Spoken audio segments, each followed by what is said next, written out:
John Stuart Mill's Considerations on Representative Government, 1861, is a seminal work that discusses the nature and justification of democratic governance.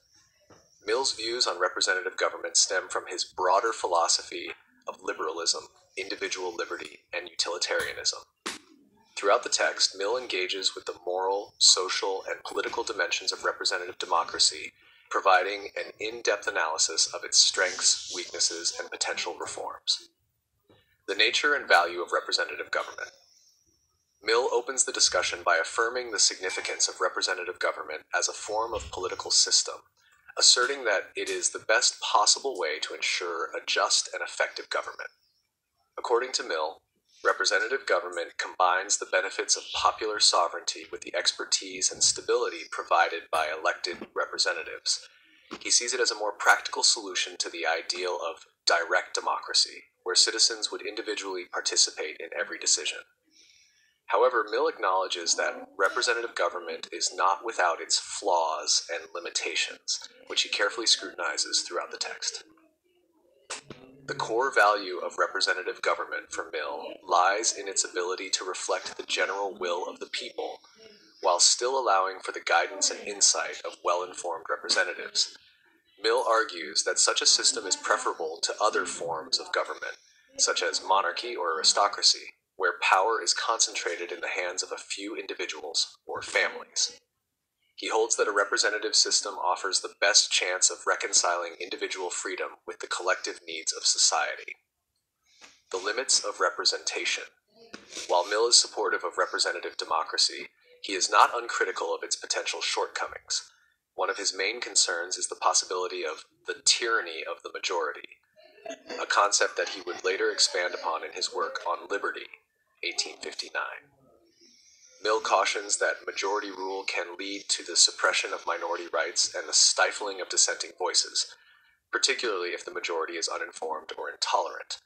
To address this, Mill advocates for the protection of individual rights and freedoms within the democratic system, emphasizing that the government must not infringe upon personal liberties. Moreover, Mill expresses concerns about the quality of representation in a democratic system. He argues that not all voters are sufficiently educated or informed to make sound political decisions. In such a scenario, the election of representatives may not reflect the true interests of the people. Mill is also wary of the influence of powerful interest groups, such as the wealthy or those with political power, who can sway public opinion and electoral outcomes through manipulation, propaganda, or undue influence. To mitigate these risks, Mill calls for reforms aimed at improving the education of the populace and reducing the concentration of power in the hands of a few. One of the more controversial aspects of Mill's theory of representative government is his view on suffrage. While he supports universal suffrage in principle, Mill introduces a notion that would later influence his concept of qualified suffrage. He argues that those who possess a certain level of education or intellectual competence should have a greater say in the electoral process. Mill is particularly concerned about the potential for unqualified voters, particularly those who are uneducated or uninformed, to make decisions that are detrimental to society as a whole. Mill's stance on suffrage is deeply tied to his belief in the importance of education. He advocates for the expansion of educational opportunities for all citizens, seeing it as a means of fostering political awareness and responsibility. This, he argues, would result in a more enlightened electorate capable of making informed choices when selecting their representatives.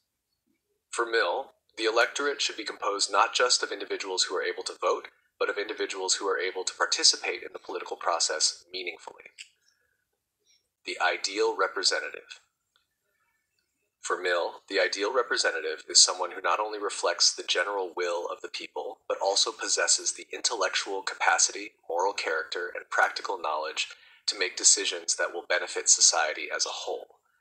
He argues that representatives should be chosen based on their qualifications, competence, and dedication to the public good, rather than their ability to cater to popular sentiment or party politics. In this regard, Mill is critical of the practices of political parties, which he views as often undermining the true interests of the people in favor of narrow political agendas. Additionally, Mill emphasizes the importance of a representative being able to rise above the pressures of public opinion and act in accordance with reason and justice. He draws a distinction between mere popularity and genuine leadership, arguing that the best representatives are those who are capable of making decisions that may not always be popular, but are ultimately for the long-term good of society. In this sense, Mill's model of representative government combines democratic principles with a form of enlightened leadership, where representatives are tasked not only with carrying out the will of the people, but also with guiding them toward wiser, more just decisions. The problem of political parties and factions. Mill also delves into the challenges posed by political parties and factions in representative government. He notes that political parties can often become self-serving entities that prioritize party loyalty over the public good. Factions, in particular, tend to divide the electorate and create conflict, making it difficult to reach consensus on important issues. This, according to Mill, can lead to political instability and an erosion of democratic principles. To address these issues, Mill calls for reforms that would reduce the influence of political parties and encourage a more direct connection between the electorate and their representatives. He advocates for the introduction of proportional representation, which would allow for a more accurate reflection of the diversity of political views in the electorate. By ensuring that minority voices are heard and represented, proportional representation would, in Mill's view, help mitigate the divisive effects of political factions and encourage a more collaborative, consensus-based approach to governance. The importance of political and social liberty. A key theme throughout considerations on representative government is Mill's belief in the importance of political and social liberty. He is deeply concerned with the preservation of individual freedoms in the context of a representative democracy, arguing that democratic governments should be structured in such a way as to protect personal rights from infringement by both the majority and the state. In this regard, Mill is an advocate for the extension of democratic principles not just in the political sphere, but also in social and economic life. He believes that representative government must ensure that individuals have the freedom to live their lives as they see fit, provided that their actions do not harm others. Mill is especially concerned with the need for the state to refrain from interfering in matters of personal morality, arguing that individuals should have the liberty to make their own decisions about how to live, as long as these decisions do not infringe upon the rights of others. Mill's commitment to liberty extends beyond political participation to encompass the broader social and economic dimensions of life. He argues that a well-functioning representative government must protect individuals from economic exploitation and ensure that people have the freedom to pursue their own interests and aspirations without undue interference. Considerations on Representative Government is a complex and nuanced work that presents John Stuart Mill's vision for an ideal democratic system. While he sees representative government as the most practical form of democracy, he acknowledges its flaws and advocates for reforms aimed at improving its functioning. Mill's reflections on suffrage, the role of the electorate, the qualifications of representatives, and the dangers of political factions provide a thoughtful critique of the democratic process and a blueprint for a more enlightened and just political system.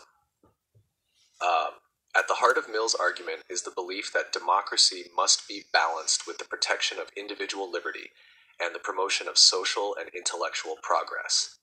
Through education, informed participation, and the reduction of political manipulation, Mill envisions a representative government that not only reflects the will of the people, but also fosters the conditions for personal freedom and societal improvement.